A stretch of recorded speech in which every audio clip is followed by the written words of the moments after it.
الحمد لله نحمده ونستعينه ونستغفره ونؤمن به ونتوكل عليه ونعوذ بالله من شرور أنفسنا ومن سيئات أعمالنا من يهده الله فلا مضل له ومن يضلله فلا هادي له ونشهد أن لا إله إلا الله وحده لا شريك له ونشهد أن سيدنا محمدا عبده ورسوله أما بعد. رمضان المبارک 1445 ہجری بمطابق 2024 کے دورہ قرآن کے سلسلے میں حاضر خدمت ہیں. پہلی سورہ مبارکہ سورہ الفاتحہ ہے. سورہ الفاتحہ کا مرکزی مضمون سیدھے راستے کی طرف رہنمائی کی درخواست ہے. یعنی اس کے اندر جو آیت اہدنا الصراط المستقیم آئی ہے یہ سورہ مبارکہ کا مرکزی مضمون ہے. اور پھر اس سورہ مبارکہ کو ہم 7 اس کے ٹوٹل جو آیات ہیں 7 اور اس کے حصے جو ہے ہمارے پاس آ رہے ہیں 4 حصے. پہلا حصہ سورہ مبارکہ کا جو ہے اس میں آیات 1 تا 4 ہیں. اس میں ہمیں صفات حسنہ سے حمد بتائی جا رہی ہے، جیسا کہ الحمدللہ رب العالمین، اور پھر الرحمن الرحیم مالک یوم الدین. یہ پہلی 4 آیات پہ پہلا حصہ مشتمل ہے. دوسرا حصہ اس کا استحقاق دعا ہے. آیت نمبر 5 یعنی کہ ایاک نعبد و ایاک نستعین، یہ ہے استحقاق دعا. اور تیسرا حصہ جو آیت نمبر 6 پر مشتمل اہدنا الصراط المستقیم، اصل دعا جو مانگی جا رہی ہے سورہ مبارکہ کے اندر اہدنا الصراط المستقیم ہے. اور پھر 7ویں آیت جو ہے وہ ہے جی ہماری وضاحت دعا. یہاں پہ ذکر آ رہا ہے ضالین کا، مغضوب علیہم کا اور انعام یافتہ لوگوں کا.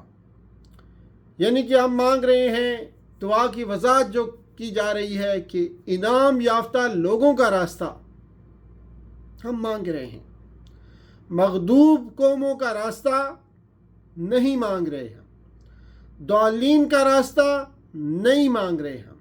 جو گمراہ ہوئے، جو جن پر اللہ کا غضب نازل ہوا، ان کا راستہ ہم نہیں مانگ رہے، بلکہ ہم جو ہے انعام یافتہ لوگوں کا راستہ مانگ رہے ہیں. اولئک مع الذین انعم اللہ علیہم من النبیین والصدیقین والشہداء والصالحین، ان لوگوں کا راستہ ہم مانگ رہے ہیں. مختصر یہ کہ اس سورہ فاتحہ کے 4 حصے، جس میں پہلا حصہ آداب دعا پر مشتمل ہے، دوسرا حصہ استحقاق دعا ہے، تیسرا حصہ اصل دعا ہے، اور چوتھا اور آخری حصہ وضاحت دعا پر مشتمل ہے. آیات 1 تا 4 جو ہے اس میں آداب دعا بیان کیے گئے ہیں. یعنی کہ دعا سے پہلے حمد و ثنا اور اسماء حسنہ پر مشتمل صفات الہیہ کا تذکرہ ضروری ہے. یعنی سب سے پہلے اللہ کی ربوبیت کا اقرار، پھر رحمانیت کا اقرار، پھر رحمیت کا اقرار، اور پھر مالکیت کا اقرار کیا جائے. یعنی سب سے پہلے اقرار کیا جائے اللہ کی ربوبیت کا، اور اس کے رحمان ہونے کا، اس کے رحیم ہونے کا، اس کے مالک ہونے کا اقرار کیا جائے، اس کے رب ہونے کا اقرار کیا جائے. اور پھر 5ویں آیت میں دعا کا استحقاق ہے، یعنی اطاعت اور عبادت کے نتیجے میں ہی دعا مانگنے کا استحقاق ہوتا ہے. یعنی اطاعت اور عبادت کے نتیجے میں ہی دعا مانگنے کا حق حاصل ہوتا ہے. چونکہ ہم اس کی عبادت اور اطاعت کرتے ہیں، یعنی اس اللہ تعالیٰ کی اطاعت بھی کرتے ہیں اور عبادت بھی کرتے ہیں، اسی کو طاقتور سمجھتے ہیں، اسی کے غلام اور ملازم ہیں. اس لیے کسی اور ہستی کے بجائے اپنے خالق اور اپنے مطاع، اپنے محبوب ہی سے ہم دعا مانگتے ہیں. اسی سے ہم مدد مانگتے ہیں. فرمایا ایاک نعبد و ایاک نستعین. اللہ کی عبادت کرنے کے نتیجے میں ہی انسان کو اس سے استعانت یعنی مدد طلب کرنے کا استحقاق حاصل ہوتا ہے. اور پھر تیسرا حصہ جو ہے آیت نمبر 6، اس میں اصل دعا بتائی گئی ہے کہ دعا مانگنی کیا ہے. فرمایا اہدنا الصراط المستقیم، ہمیں سیدھے راستے کی طرف رہنمائی فرما. دراصل یہ ایک جامع دعا ہے. صراط مستقیم توحید کا راستہ ہے جو قرآن و سنت کی دعوت پر مشتمل ہے. اسی راستے پر مرتے دم تک چل کر انسان اللہ کی رضا اور خوشنودی حاصل کر کے ابدی جنت میں داخل ہو سکتا ہے. اور پھر یہ کہ چوتھی جو پارٹ ہے اس کی سورہ فاتحہ کی، اس میں آیت نمبر 7 ہے. اس میں ایجابی اور سلبی دونوں طریقوں سے وضاحت دعا ہے. پہلی بات یہ کہ صراط مستقیم انعام یافتہ لوگوں کا راستہ، یعنی انبیاء کرام، صدیقین، شہداء اور صالحین کا راستہ ہے. اس کی ایکسپلینیشن ہمیں سورہ نساء کی آیت نمبر 69 میں ملتی ہے. اور پھر صراط مستقیم مغضوب قوموں کا راستہ نہیں ہے جیسے یہود، سورہ بقرہ آیت نمبر 90 میں اور سورہ مائدہ آیت نمبر 60 سے ہمیں اس بات کی تشریح ملتی ہے. اور صراط مستقیم گمراہ قوموں یعنی ضالین کا راستہ بھی نہیں ہے جیسے عیسائی، النساء کی آیت نمبر 44 میں ہمیں یہ رہنمائی ملتی ہے. تو سورہ فاتحہ کا مرکزی مضمون ہے اہدنا الصراط المستقیم، اے اللہ ہمیں سیدھے راستے کی طرف رہنمائی فرما. اصل دعا ہی اس سورت کا مرکزی مضمون ہے. یہ اپنے خالق مالک اللہ تعالیٰ سے ایک درخواست ہے کہ وہ مرتے دم تک ہمیں سیدھے راستے پر رہنمائی کرتا رہے تاکہ ہم اعمال صالحہ کے ذریعے اس کی خوشنودی اور رضا حاصل کر کے اس کی جنت کے مستحق بن جائیں. آگے جب ہم سورہ البقرہ کی بات کرتے ہیں تو اس کے بھی 4 بڑے بڑے حصے ہیں. 4 حصے ہیں سورہ بقرہ کی. اس کے اندر ٹوٹل آیات جو 286 ہیں. مدنی صورت ہے یہ، یعنی نبی اکرم صلی اللہ علیہ وآلہ وسلم کی مدینہ ہجرت کے بعد یہ صورت نازل ہوئی. اور اس کے جو مرکزی مضمون ہے، سورہ البقرہ کا مرکزی مضمون کیا ہے، سینٹرل تھیم اس کا کیا ہے جی؟ اس کا مرکزی مضمون امامت کی تبدیلی ہے.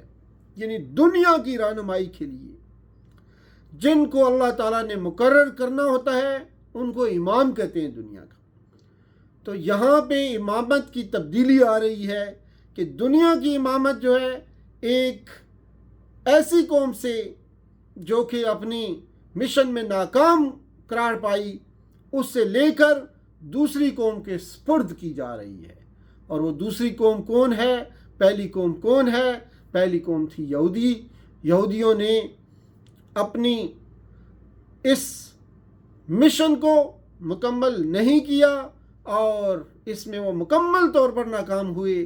تو اللہ تعالیٰ نے امامت اب مسلمانوں کے ہاتھ میں دی اور یہی تبدیلی امامت اس سورہ بقرہ کا مرکزی مضمون ہے. اس میں 4 حصے، بڑے بڑے 4 حصے ہیں. پہلا حصہ جو ہے وہ منصب خلافت اور توحید کے سلسلے میں 3 رویوں میں سے 3 رویے ہیں، ان میں سے ایمان کا رویہ اختیار کرنے کی یہاں تلقین کی گئی ہے. اور دوسرا حصہ جو سورہ مبارکہ کا ہے اس میں ہمارے پاس آیات، پہلے حصے میں آیات 139 تک ہیں اور دوسرے میں آیات 40 سے 141 تک ہیں. اس میں بنی اسرائیل جو کہ یہودی قوم تھے ان کی امامت کے منصب سے معزولی کے اسباب کی وضاحت کی گئی ہے کہ وہ کیا اسباب تھے جس کی وجہ سے ان کو امامت سے معزول کیا جا رہا ہے، امامت ان سے واپس لی جا رہی ہے. اور بنی اسرائیل کو آخری شریعت پر ایمان لانے کی دعوت ہے۔ یعنی آیت نمبر 40 سے لے کر 141 تک بنی اسرائیل کی امامت کے منصب سے معزولی کے اسباب بیان کیے گئے ہیں کہ ان کو کیوں امامت سے ہٹایا جا رہا ہے، اور پھر بنی اسرائیل کو آخری شریعت پر ایمان لانے کی دعوت دی جا رہی ہے جو نبی اکرم صلی اللہ علیہ وآلہ وسلم لے کر آئے ہیں۔ اور پھر اس کے تیسرا حصہ جو ہے اس میں آیت نمبر 142 سے لے کر آیت نمبر 283 تک ہے۔ اس میں اسلام میں مکمل طور پر داخل ہو کر آخری رسول صلی اللہ علیہ وآلہ وسلم کی آخری شریعت کے تمام احکامات پر عمل کرتے ہوئے امت وسط کے حقیقی مصداق بن کر شہادت علی الناس کا فریضہ انجام دینے کی ہمیں جو ہے دعوت دی جا رہی ہے، ہمیں حکم دیا جا رہا ہے، ہمیں بتایا جا رہا ہے کہ تمہارا فریضہ ہے کہ اب امت وسط کے حقیقی مصداق بن کر شہادت علی الناس کا فریضہ انجام دو۔ یہ ہمیں بتایا جا رہا ہے کہ اسلام میں مکمل طور پر داخل ہو جاؤ، آخری نبی محمد مصطفیٰ صلی اللہ علیہ وآلہ وسلم کی شریعت کے تمام احکامات پر عمل کرتے ہوئے امت وسط کے حقیقی مصداق بن کر شہادت علی الناس کا فریضہ انجام دو۔ یہ ہمیں تیسرے حصے میں بتایا جا رہا ہے، اور سورہ مبارکہ کا چوتھا اور آخری حصہ آیت نمبر 284 سے لے کر 286 پر مشتمل ہے۔ اس میں آخری شریعت کے احکام پر نیک نیتی کے ساتھ حسب استطاعت عمل کرنے کی جو ہمیں تلقین کی گئی ہے، اور اگر ہم عمل کریں گے تو غلبہ جو ہوگا وہ ہمیں حاصل ہو جائے گا، اقتدار ہمیں حاصل ہو جائے گا۔ اگر ہم آخری شریعت کے احکام پر نیک نیتی کے ساتھ حسب استطاعت عمل کریں گے تو غلبہ اور اقتدار ہمیں مسلم قوم کی حیثیت سے، امت محمد مصطفیٰ صلی اللہ علیہ وآلہ وسلم کی حیثیت سے ہمیں غلبہ حاصل ہوگا، ہمیں اقتدار حاصل ہوگا۔ اسی صورت میں حاصل ہوگا جب ہم نیک نیتی کے ساتھ اس کے احکام پر عمل کریں گے، اپنی استطاعت کے مطابق عمل کریں گے، تو یہ معاملہ ہمارے ساتھ ہوگا۔ تو یہ چوتھا اور آخری حصہ ہے سورہ البقرہ کا۔ خلاصہ یہ کہ سورہ بقرہ 4 بڑے حصوں پر مشتمل ہے۔ ہر حصے کے ذیلی پیراگراف ہیں، ان کا اپنا ذیلی نظم ہے۔ پہلا حصہ یعنی ابتدائی 39 آیات تمہیدی ہیں۔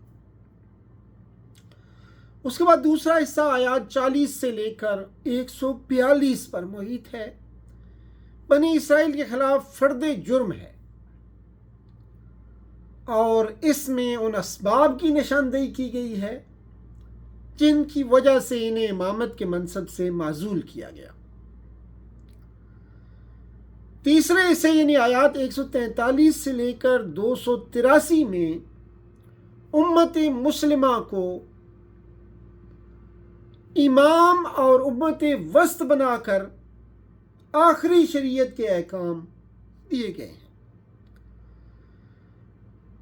چوتھے حصے میں آخری 3 آیات پر مشتمل یہ حصہ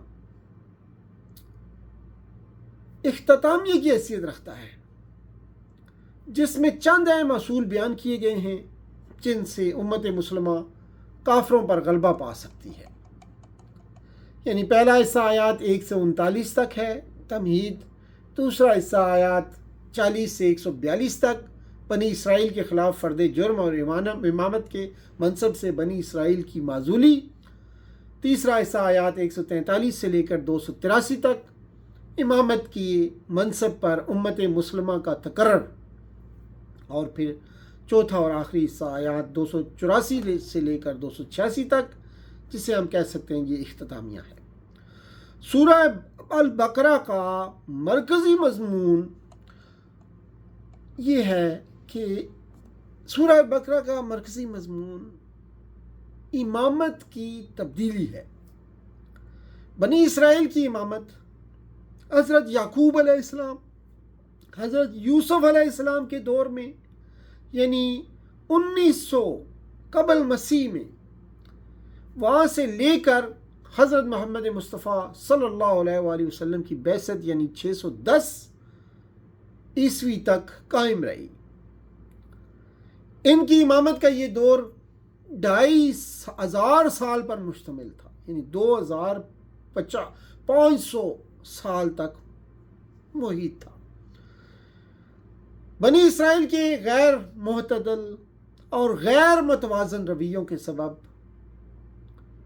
نوٹ فرمائیے گا، بنی اسرائیل کے غیر معتدل اور غیر متوازن رویوں کے سبب رسول اللہ صلی اللہ علیہ وآلہ وسلم کی بعثت کے بعد انہیں امامت کے منصب سے معزول کیا گیا اور امت مسلمہ کو شہادت علی الناس کی ذمہ داری دی گئی۔ یہ ذمہ داری امت مسلمہ کو سونپ کر انہیں امت وسط،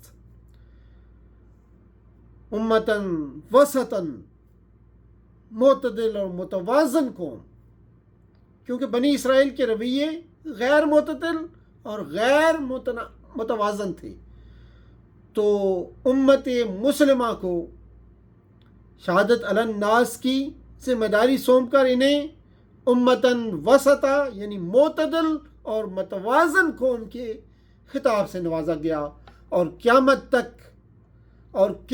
تک امامت کی فضیلت عطا کر دی گئی امت مصطفیٰ صلی اللہ علیہ وآلہ وسلم کو۔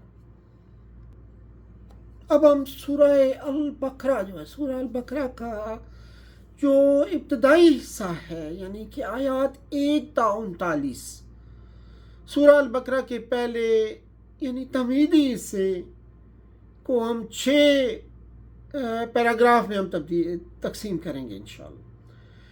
تو سب سے پہلے انسانوں کی یہاں پہ 3 قسمیں بیان کی گئی ہیں۔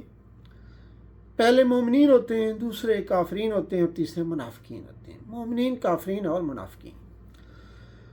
پہلا گروہ جنتی ہے جو کہ مومنین کا گروہ ہے، دیگر 2 گروہ دوزخی ہیں، چاہے وہ منافقین ہوں یا کافرین ہوں۔ پہلے حصے میں آیات 1 سے 5 میں مومنین کی 5 صفات بیان کی گئی ہیں۔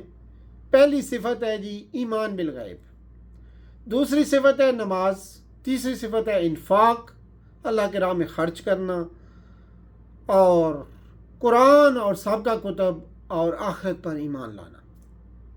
یہ 5 صفات بیان کی گئی ہیں مومنین کی، جو کہ جنتی لوگ ہیں۔ دوسرا پیراگراف جو اس میں آیات 6 تا 7 ہیں، اس میں کافرین کی صفات بیان کی گئی ہیں کہ نمبر 1 وہ ضدی ہیں، ان پر تبلیغ کرنا نہ کرنا برابر ہے، دعوت کا انکار کرنے والوں پر مور لگا دی گئی ہے، اور یہ دوزخی لوگ ہیں۔ تیسرا پیراگراف جو ہے آیات 8 سے 20 میں ہے، یعنی کہ منافقین کی صفات۔ 2 تمثیلات سے اس کی وضاحت کی گئی ہے۔ منافقین کی جو صفات ہیں ان میں سے 2 تمثیلات ہمیں بیان کی گئی ہیں۔ اور پھر چوتھا حصہ جو اس کا پہلے تمہیدی حصے میں چوتھا پیراگراف بنتا ہے 21 سے 29 تک، دعوت توحید ہے۔ تمام دنیا کے انسانوں کو اعبدو کے الفاظ سے اپنے خالق اور اپنے رب کی عبادت کی دعوت دی گئی ہے۔ یا ایھا الناس اعبدوا ربکم الذی خلقکم، اپنے رب کی دعوت دی گئی ہے، اپنے خالق کی عبادت کی دعوت دی گئی ہے، تاکہ وہ انسانوں کے پہلے گروہ میں شامل ہو سکیں، مومنین بن کر جنت کے مستحق بن جائیں۔ 5واں حصہ 30 سے 37 پر مشتمل، آدم کی خلافت، آدم علیہ السلام کی خلافت اور اس کا استحقاق ثابت کیا گیا۔ آدم نے اپنا سبق یاد رکھا اور تمام نام بتا دیے۔ آدم اور ابن آدم کی کشمکش قیامت تک متکبر اور مغرور شیطان ابلیس سے جاری رہے گی۔ ابلیس جنات میں سے ہے، حضرت آدم اور حضرت حوا نے غلطی مان کر توبہ کر لی لیکن ابلیس نے اپنی غلطی تسلیم کرنے سے انکار کر دیا۔ چھٹا پیراگراف آیت نمبر 38 اور 39 پر مشتمل ہے۔ اس میں واضح کیا گیا کہ قیامت تک رسولوں کے ذریعے ہدایت کا انتظام کر دیا گیا ہے۔ جو شخص بھی ہدایت کی پیروی کرے گا وہ جنتی ہے، اس کو خوف و حزن لاحق نہیں ہوگا۔ جو شخص بھی اسلام کی دعوت کا انکار کرے گا وہ دوزخی ہوگا۔ اسے تمیدی حصے میں یہودیوں کو یہ اصول بتایا گیا۔ یہ جو ہمارا تمیدی حصہ چل رہا ہے اس میں یہودیوں کو یہ اصول بتایا گیا کہ جنت میں داخلہ نسب کی بنیاد پر نہیں ہوگا بلکہ ہدایت کی پیروی کی بنیاد پر ہوگا۔ فَمَن تَبِعَ هُدَايَ فَلَا خَوْفٌ عَلَيْهِمْ وَلَا هُمْ يَحْزَنُونَ۔ سورہ البقرہ کے تمہیدی حصے کا مرکزی مضمون یہ ہے کہ توحید اور منصب خلافت کے سلسلے میں تین مختلف گروہ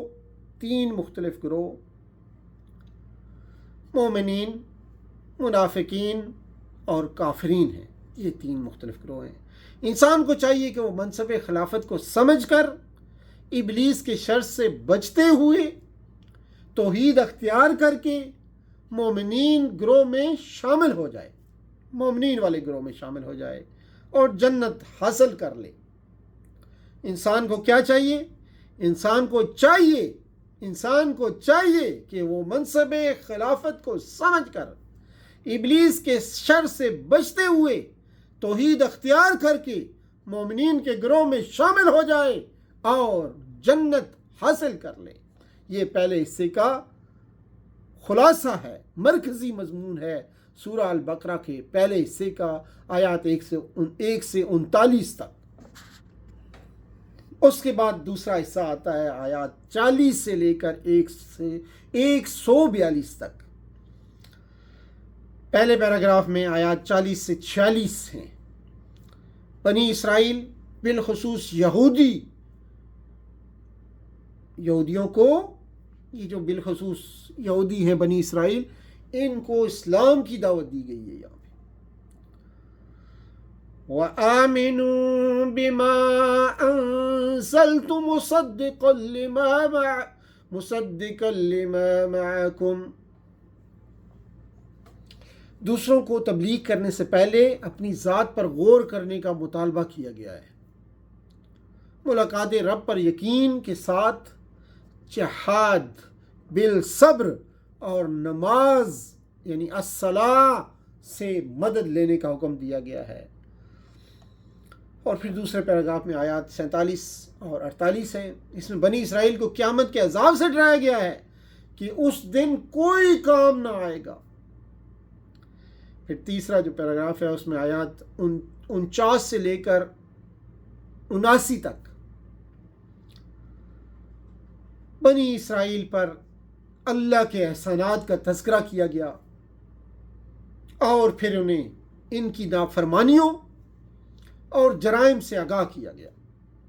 اللہ تعالیٰ نے فرعون کے مظالم سے نجات دی، تورات سے نوازا، من و سلوہ نازل کیا، بادلوں کا سایہ کیا، 12 چشمے جاری کیے، لیکن بنی اسرائیل نے بچھڑے کی پوجا شروع کر دی، اللہ کو دیکھنے کا مطالبہ کیا، آیات الہی کا انکار کیا، انبیاء کو قتل کیا، سبت کے قانون کی خلاف ورزی کی، گائے کو ذبح کرنے میں لیت و لال سے کام لیا، تحریف آیات سے کام لیا، دنیاوی فائدوں کے لیے آیات گڑھ گڑھ کر اللہ سے منسوب کی۔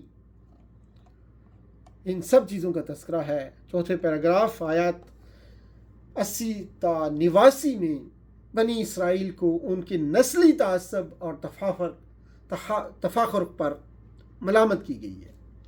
وہ سمجھتے ہیں کہ وہ دوزخ میں صرف چند دن ہی کے لیے جائیں گے، جنت ان کا نسلی استحقاق ہے۔ لن تمسنا النار الا ایاما معدودات۔ آیت نمبر 83 میں 10 نکاتی میثاق بنی اسرائیل وَإِذْ أَخَذْنَا مِيثَاقَ بَنِي إِسْرَائِيلَ کا ذکر ہوا ہے، جس کی دفعات جو ہے میں آپ کے سامنے رکھ دیتا ہوں. توحید، والدین، اقربا، یتامہ، مساکین سے حسن سلوک، حسن کلام، اقامت نماز، ایتاء زکوٰۃ، قتل نفس سے اجتناب، جلا وطنی کی ممانعت کی گئی ہے. پھر آیت 84 تا 89 میں بنی اسرائیل کے اثم اور عدوان کا ذکر کیا گیا ہے. وہ اللہ کے حقوق بھی پورے نہیں کرتے اور بندوں کے حقوق بھی پورے نہیں کرتے. وہ لوگوں کو پہلے جلا وطن کرتے، پھر فدیہ لے کر دوبارہ شریعت عطا کر دیتے. بنی اسرائیل کی جزوی پیروی، پارشل سبمیشن. افتؤمنون ببعض الکتاب وتکفرون ببعض کی سزا بتائی گئی کہ اس جرم کے مرتکب افراد کو دنیا میں رسوائی اور آخرت میں آگ کی سزا دی جائے گی. 5ویں پیراگراف میں آیات 90 تا 123. اس میں بنی اسرائیل کے نسلی تعصب اور بغی کا ذکر کیا گیا ہے، جس کے سبب وہ قرآن کا انکار کر رہے ہیں. بنی اسرائیل کے کفر کی وجہ بغین اور ان کا نسلی تعصب ہے. ان یکفروا بما انزل اللہ بغیا، وہ لوگوں پر دست درازی کر کے ان کا استحصال کرنا چاہتے تھے.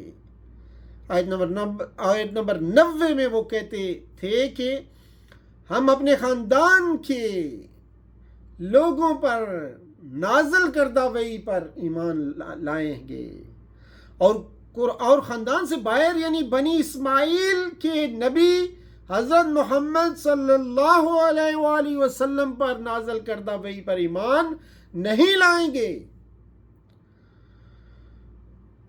نؤمن بما انزل علینا ویکفرون بما وراءہ. آیت 91. اور پھر آیت 92 تا 105 میں بنی اسرائیل کے جرائم گنوائے گئے ہیں.